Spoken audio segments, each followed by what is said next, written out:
Hello friends, welcome to Verma's online academy. दोस्तों, JSSC junior engineer की कक्षा में आपका फिर से एक बार स्वागत है।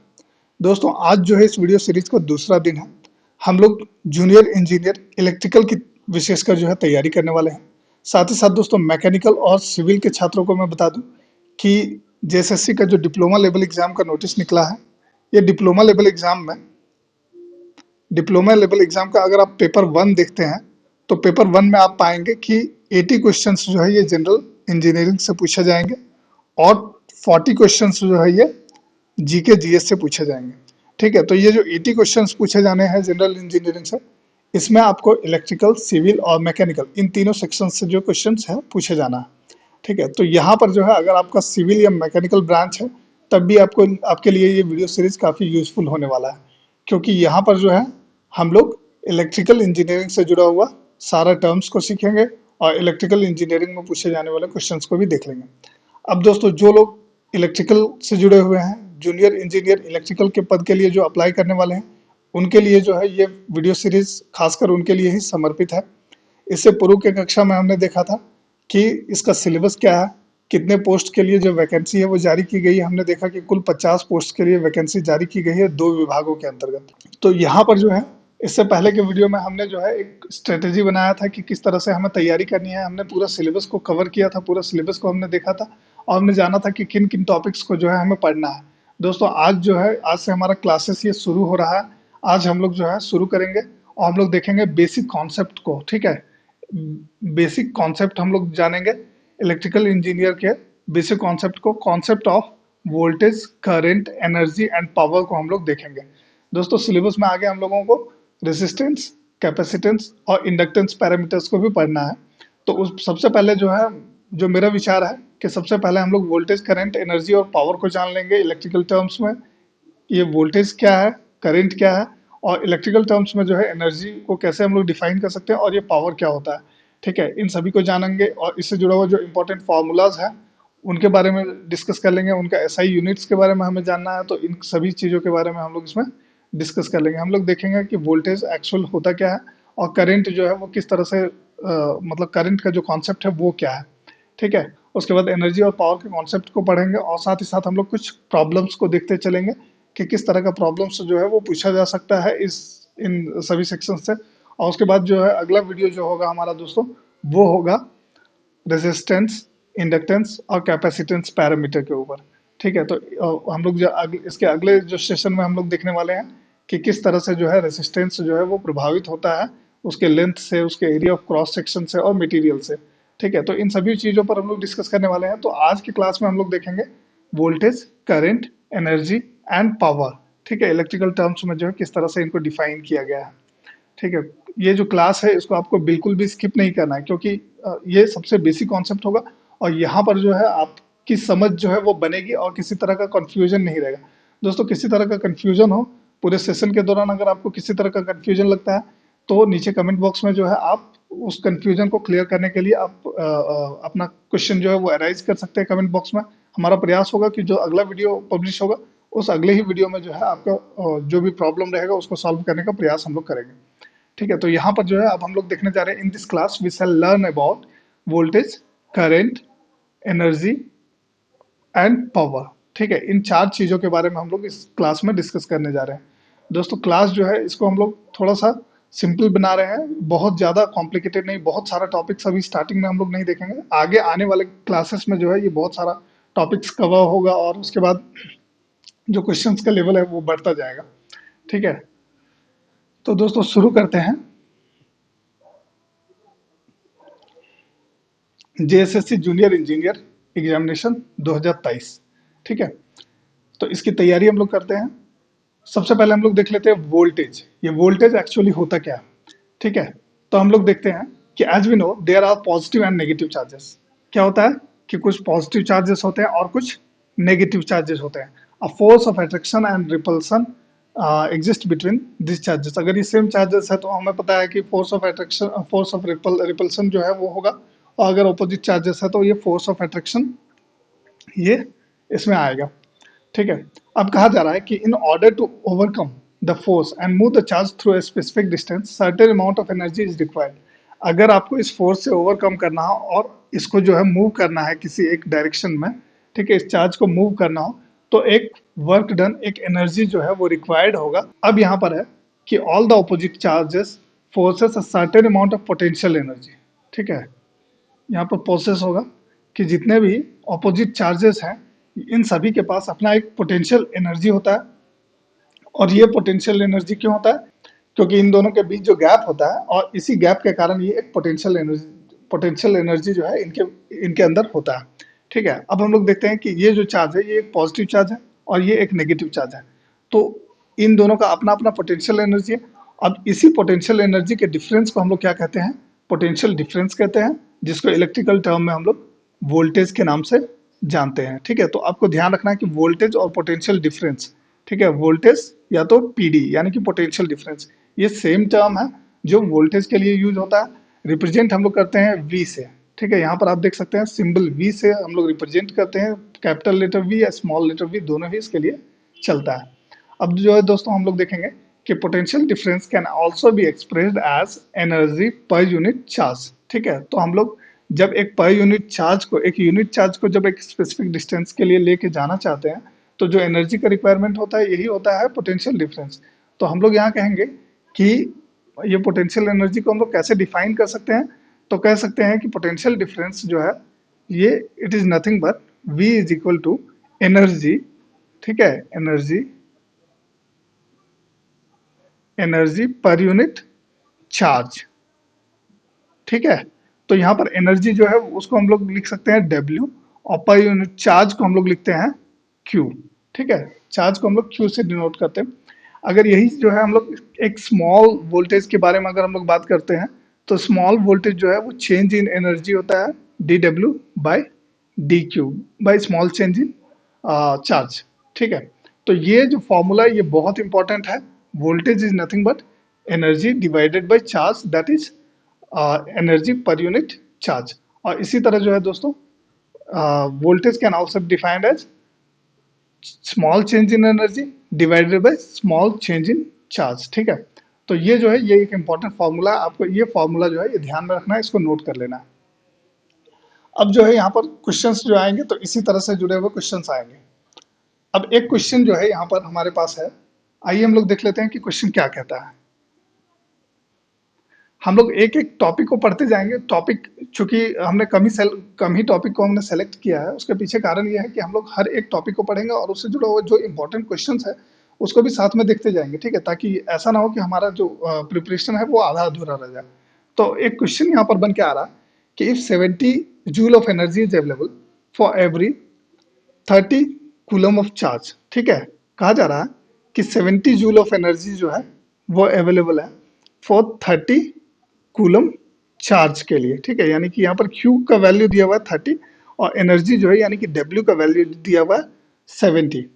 तो कहा जा रहा है व्हाट इज द वोल्टेज। तो वोल्टेज के बारे में पूछा जा रहा है कि वोल्टेज क्या होगा। तो यहाँ पर जो है V is equal to W by Q हम लोग जान रहे हैं। ठीक है, तो W मतलब यहाँ पर 70 है और Q मतलब है यहाँ पर 30। तो इसका जो वैल्यू है ये आ जाता है हमारे पास 2.33 वोल्ट।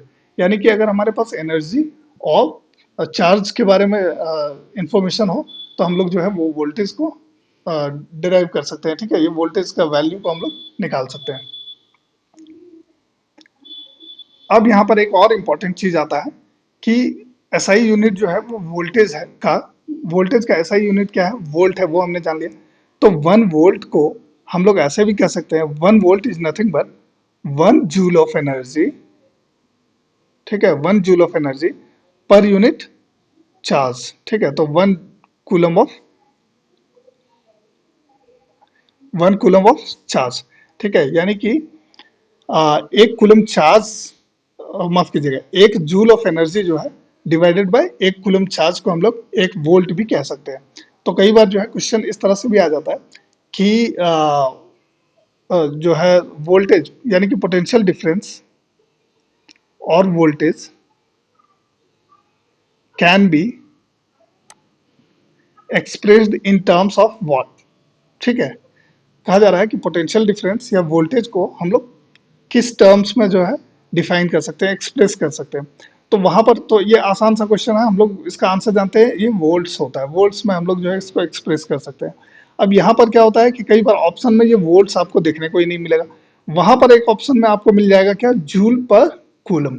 तो इसका जो आंसर हो जाएगा वो हो जाएगा जूल पर कूलम। तो इसीलिए आपको ध्यान रखना है, सिंपल सा क्वेश्चन रहेगा, आसान क्वेश्चन होगा, मगर क्या होगा कि हम लोग इसको छोड़ के आ जाएंगे, तो हमें इसको छोड़ना नहीं है। ठीक है, 1 volt is nothing but joule पर कूलम। तो आपको ये चीज याद रखना है। ये जो फॉर्मूला यहाँ पर हमने लिखा है, voltage is equal to energy in joules divided by charges in coulombs. तो यहाँ पर जो है एनर्जी जो है ये जूल्स में है, और ये चार्जेस जो है ये कूलम्स में है। तो यहीं पर आपका जो है ये फॉर्मूला आ जाता है कि वोल्टेज मतलब वोल्ट, दैट इज वोल्ट का मतलब हो गया जूल पर कूलम। ओके, तो ये चीज जो है, ये कॉन्सेप्ट क्लियर हो जाना चाहिए, उम्मीद है। अब हम लोग देखेंगे करंट के बारे में, इलेक्ट्रिक करंट एक्चुअली होता क्या है और किस तरह से ये काम करता है। ठीक है, इलेक्ट्रिक करंट के बारे में हम लोग पढ़ेंगे, जिसे हम लोग इलेक्ट्रिसिटी भी कहते हैं। ठीक है, तो electricity is nothing but electric current. ठीक है, तो इलेक्ट्रिक करंट को ही इलेक्ट्रिसिटी कहा जाता है।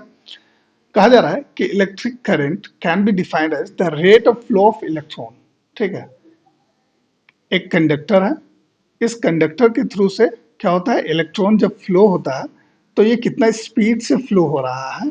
ठीक है, रेट ऑफ फ्लो जो है इसी को हम लोग कहते हैं इलेक्ट्रिक करंट। अब हम लोग जो है जान लेंगे कि एक्चुअल में इलेक्ट्रिक करंट होता क्या क्या है और किस तरह से जो है ये इलेक्ट्रॉन्स फ्लो करते हैं। तो हमें पता है कि जो भी कंडक्टर या सेमीकंडक्टर मटेरियल होता है, उसमें उसमें जो है कुछ फ्री इलेक्ट्रॉन्स अवेलेबल होते हैं। अगर कंडक्टिंग मटेरियल्स हैं, ये एक कंडक्टिंग मटेरियल है, तो इसमें बहुत सारे फ्री इलेक्ट्रॉन्स जो है वो अवेलेबल होंगे। ठीक है, और ये इलेक्ट्रॉन्स क्या करेंगे, रैंडम मूव करेंगे। ये इलेक्ट्रॉन अपने मन मर्जी के अनुसार जहां तहां जिस तरफ जो है ये मूव करते रहेंगे। तो जब ये रैंडम मूव कर रहा होता है तो ये कोई भी एक इलेक्ट्रिसिटी को जनरेट नहीं कर पाता है। मगर जब हम लोग इस एक कंडक्टिंग मटेरियल के दोनों साइड जो है एक पोटेंशियल डिफरेंस क्रिएट करते हैं, ठीक है, एक पॉजिटिव टर्मिनल और एक नेगेटिव टर्मिनल को जोड़ते हैं, तो ये क्या होता है, यहाँ पर जो है बहुत सारे इलेक्ट्रॉन्स है, ये नेगेटिव टर्मिनल है, यहाँ पर बहुत सारे इलेक्ट्रॉन्स अवेलेबल हैं। ठीक है, और ये पॉजिटिव टर्मिनल है, तो यहाँ पर जो है इलेक्ट्रॉन्स कंपेरेटिवली जो है वो कम अवेलेबल है, यानी कि यहाँ पर इलेक्ट्रॉन्स की कमी है। ठीक है, किस फॉर एग्जांपल कैसे हम लोग एक जार रखते हैं और फिर अनदर जार लेते हैं, और उसमें क्या होता है, इसमें बहुत अधिक पानी भर दें और इसमें पानी का मात्रा अगर कम रहे तो किस कैसे, जैसे ही इसको इसके बीच के टैप को हम लोग खोलते हैं तो ये वाटर जो है इस तरफ से अनदर साइड में फ्लो होने लगता है। तो जस्ट लाइक दैट यहाँ पर जो है इलेक्ट्रॉन्स बहुत अधिक मात्रा में अवेलेबल है और यहाँ पर जो है इलेक्ट्रॉन्स की कमी है कंपैरेटिवली। तो यहाँ पर क्या होता है, जैसे ही हम लोग एक पोटेंशियल डिफरेंस क्रिएट करते हैं, इसको जैसे ही जोड़ते हैं, तो क्या होता है कि ये नेगेटिव टर्मिनल्स जो है ये इन इलेक्ट्रॉन्स को क्या करता है, अपोज करता है। ठीक है, यहाँ पर बहुत सारे इलेक्ट्रॉन्स होते हैं, तो ये नेगेटिव नेगेटिव यानी कि माइनस माइनस जो है ये अपोज होता है और ये इस डायरेक्शन में फ्लो होने के लिए फोर्स किया जाता है। अब इसी तरह से जो है ये पॉजिटिव टर्मिनल है और ये चूंकि इलेक्ट्रॉन्स का चार्ज जो है वो नेगेटिव है, तो ये जो है ये इस तरफ अट्रैक्ट होते हैं। तो इस तरह से दोनों मिलके, ये जो पॉजिटिव और नेगेटिव टर्मिनल्स हैं, ये दोनों मिलके क्या करते हैं, इन इलेक्ट्रॉन्स को फोर्स करते हैं कि ये एक डायरेक्शन में, एक पर्टिकुलर डायरेक्शन में मूव करे। और यही जो इंसिडेंट है, यही जो घटना है दोस्तों, ये कहलाता है इलेक्ट्रिक करंट। इसी से इलेक्ट्रिक करंट को हम लोग डिफाइन करते हैं। अब क्या होता है, मगर आपको ध्यान ये रखना है कि यहाँ पर तो हमने कहा कि इलेक्ट्रॉन्स जो है ये नेगेटिव टू पॉजिटिव टर्मिनल जो है ये मूव कर रहे हैं, मगर आपको ये ध्यान रखना है कि जो कन्वेंशनल इलेक्ट्रिक करंट जिसे हम लोग कहते हैं, जिसे हम लोग इलेक्ट्रिक करंट के नाम से जानते हैं, तो वो एक्चुअली इलेक्ट्रॉन का मूवमेंट का डायरेक्शन को नहीं बल्कि उसके ऑपोजिट डायरेक्शन को हम लोग जानते हैं, जो कि प्लस से माइनस की ओर जा रहा होता है। आपने सुना भी होगा कि जो करंट है ये प्लस से माइनस की तरफ जाता है। ठीक है, तो ये प्लस के माइनस की तरफ हम लोग मानते हैं कि ये करंट जो है प्लस टू माइनस फ्लो कर रहा है, बट एक्चुअल में इसका कारण होता है इलेक्ट्रॉन्स जो कि माइनस यानी कि नेगेटिव टर्मिनल से पॉजिटिव टर्मिनल की ओर फ्लो होते हैं। तो यहाँ पर जो है मैथमेटिकली हम लोग क्या कहेंगे कि electric current is nothing but the rate of flow of electron. ठीक है, तो जब रेट ऑफ फ्लो का बात आया तो यहाँ पर जो है हम लोग आई आई जो है ये इलेक्ट्रिक करंट को हम लोग आई से डिनोट करते हैं, कैपिटल आई या स्मॉल आई लिख सकते हैं। और आई जो है रेट का जब बात आता है तो यहाँ पर फ्लो ऑफ इलेक्ट्रॉन है, या फ्लो ऑफ चार्जेस, क्यू जो है ये चार्ज है, that is nothing but electron. अब यहाँ पर चार्जेस डिवाइडेड बाय टाइम, अगर हम लोग स्मॉल आई के टर्म में बोले तो डी क्यू यानी कि small change in charge divided by D T यानी कि स्मॉल चेंज इन टाइम। तो इस तरह से हम लोग इसको डिफाइन कर सकते हैं। तो I is equal to Q by T universal formula है करंट का, आपको अच्छे से इसको याद कर लेना है, ठीक है। अब यहाँ पर जो है क्वेश्चन आता है कि 5 कूलम ऑफ चार्ज, ठीक है। एक क्वेश्चन हम लोग देख लेते हैं, क्वेश्चन क्या है। एक तो क्वेश्चन हम लोग यहाँ पर देख रहे हैं कि चार्ज जो है 5 कूलम है, ठीक है। और उसके बाद कहा जा रहा है 5 coulomb of charge flow past A given point in a wire. एक वायर से क्या होता है, ये 5 कूलम ऑफ चार्ज पास होता है एक गिवन पॉइंट से, कितने सेकंड में, 2 सेकंड्स में, यानी कि टाइम जो है वो दिया हुआ है 2 सेकंड, ठीक है। 2 सेकंड्स में 5 कूलम ऑफ चार्ज जो है ये फ्लो हो रहा है। तो कहा जा रहा है कि how many amperes of current is flowing, ठीक है। करंट का जो एसआई यूनिट है एम्पियर्स है, तो कहा जा रहा है कि कितना करंट फ्लो हो रहा है। तो I is equal to Q by T, अभी हमने देखा। तो क्यू जो है ये है 5 कूलम और टाइम जो है वो है 2 सेकेंड, यानी कि 2.5 कूलम पर सेकेंड। ये 2.5 coulomb per second is nothing but 2.5 ampere. अभी हमने जिस तरह से वोल्टेज के बारे में जाना था कि वोल्टेज को हम लोग जो है जूल पर कूलम के रूप में ये डिफाइन कर सकते हैं, उसी तरह से जो है करंट को हम लोग किस तरह से डिफाइन कर सकते हैं। तो करंट को हम लोग यहाँ पर 1 ampere is nothing but 1 coulomb of charge पर यूनिट टाइम, ठीक है। 1 कूलम ऑफ चार्ज पर यूनिट टाइम हम लोग कह सकते हैं कि 1 एम्पियर। तो कोई अगर ऐसा क्वेश्चन आ जाए कि electric current can be expressed in terms of, और अगर वहां पर आपको एम्पियर टर्म जो है वो एम्पियर वर्ड ये देखने को ना मिले, तो आपको समझ जाना है कि अगर वहां पर कूलम पर सेकंड अवेलेबल है तो दैट मीन्स ये coulomb per second is the answer, ठीक है। तो electric current can be expressed as coulomb per second also. अब यहाँ पर जो है एक कूलम का मतलब क्या होता है, ठीक है। कूलम कूलम हम लोग बार बार जो है कूलम वर्ड का इस्तेमाल कर रहे हैं, मगर ये एक कूलम का मतलब क्या होता है। जैसा कि अभी हमने डिस्कस किया कि एक इलेक्ट्रॉन जो है ये नेगेटिवली चार्ज होता है, ठीक है। तो इसका कुछ एक वैल्यू है ना। एक इलेक्ट्रॉन जो नेगेटिवली चार्ज होता है इसका कुछ एक वैल्यू है। अब कहा जा रहा है कि एक कूलम का मतलब ये होता है कि 6.25 इलेक्ट इंटू 10⁻18 इलेक्ट्रॉन्स अगर हो तो ये जितना चार्ज कैरी करेगा वो उतना चार्ज को हम लोग 1 कूलम कहते हैं, ठीक है। तो ये 1 कूलम का मतलब होता है charge carried by 6.25 into 10⁻18 electrons. तो ये जो है आपको याद रखना है, इसको आपको नोट कर लेना है, ठीक है। ये पीडीएफ जो है इसको मैं शेयर कर दूंगा टेलीग्राम का जो हमारा हैंडल है, टेलीग्राम ग्रुप है और टेलीग्राम चैनल, तो उसमें मैं ये इसको शेयर कर दूंगा। नीचे डिस्क्रिप्शन बॉक्स में आपको हमारे टेलीग्राम हैंडल का डिटेल्स मिल जाएगा, वहां से जो है आप उसको डाउनलोड करके पढ़ सकेंगे, ठीक है। तो इलेक्ट्रिक करंट के बारे में हमने देख लिया, और इससे पहले हमने इलेक्ट्रिक वोल्टेज के बारे में, मतलब इसमें वोल्टेज के बारे में हमने जान लिया।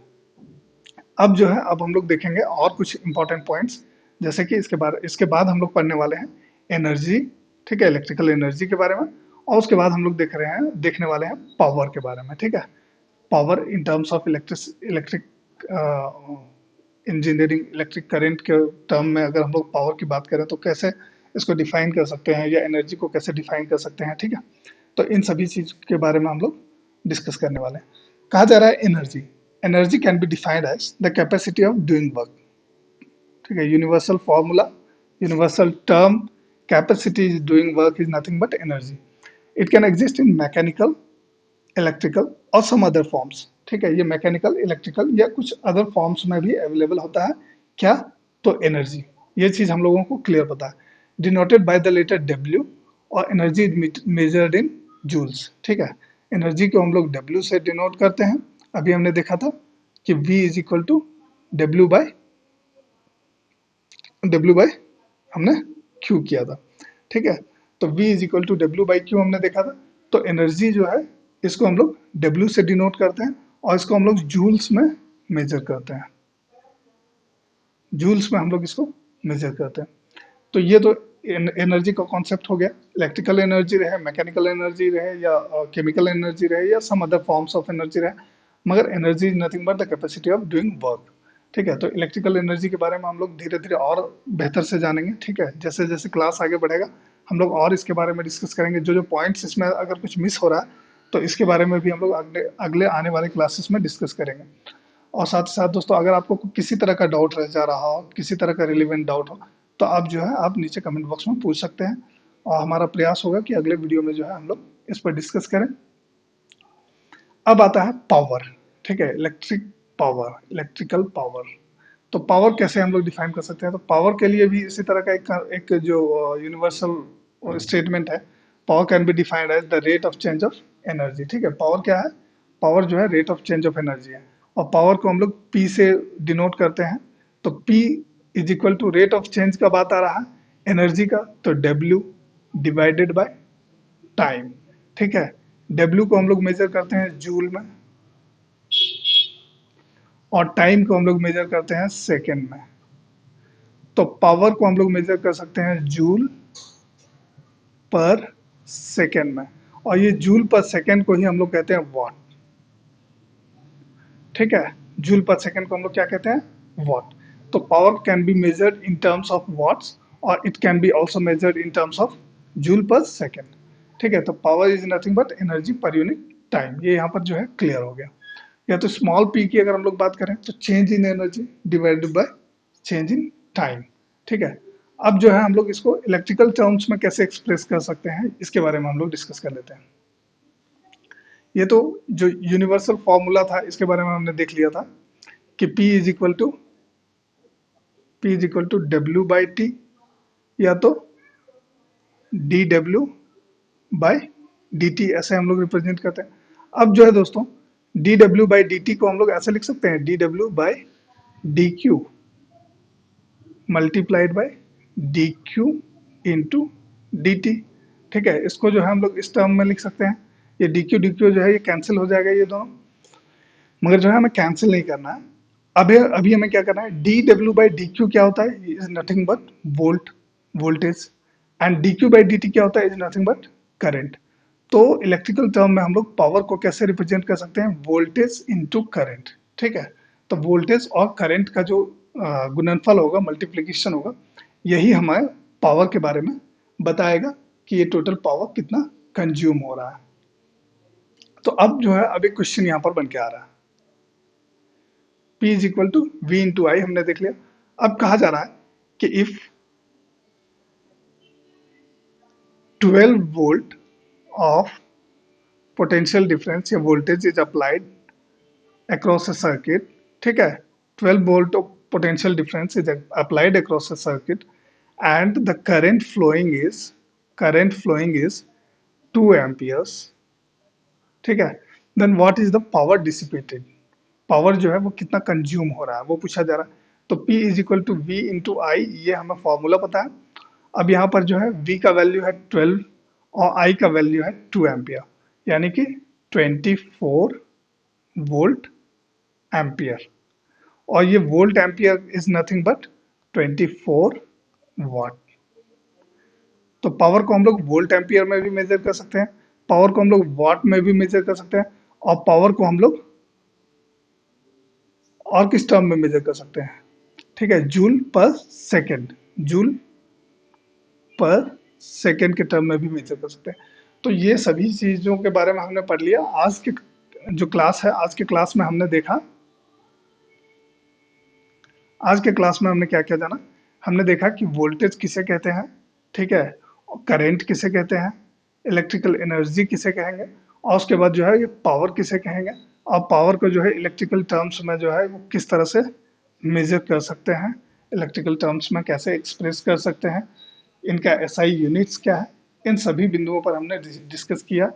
और दोस्तों आपको बताना चाहूँगा कि अपने अगले क्लास में जो है हम लोग रेसिस्टर, इस पॉइंट पर जो है हम लोग डिस्कस करेंगे। रेसिस्टर जो है कहने को बहुत ही स्मॉल टॉपिक लग रहा है, मगर इसके इसके हर एक पहलू को जो है हम लोग डिस्कस करेंगे। ठीक है, वन बाय वन हम लोग सारा चीज पढ़ेंगे, किसी तरह का कंफ्यूजन नहीं होना चाहिए। अभी काफी समय है हमारे पास, ठीक है, हम लोग हड़बड़ी में जो है इसको आगे नहीं बढ़ेंगे। तो रजिस्टर के बारे में हम लोग पढ़ेंगे, देखेंगे जो है कि रजिस्टर का क्या क्या कॉम्बिनेशंस है, ठीक है। और सबसे पहले तो हम लोग ये जानेंगे कि रजिस्टर कहते किसको है, इसका प्रॉपर्टी क्या है, कौन कौन से फैक्टर्स जो है इसको इफेक्ट करते हैं, और उसके बाद हम लोग जानेंगे कि किस तरह से ये सर्किट्स में इस्तेमाल होता है और कौन कौन से कॉम्बिनेशंस जो है इसके होते हैं, जैसे पैरेलल और सीरीज कॉम्बिनेशन का क्या परिणाम होता है, ठीक है।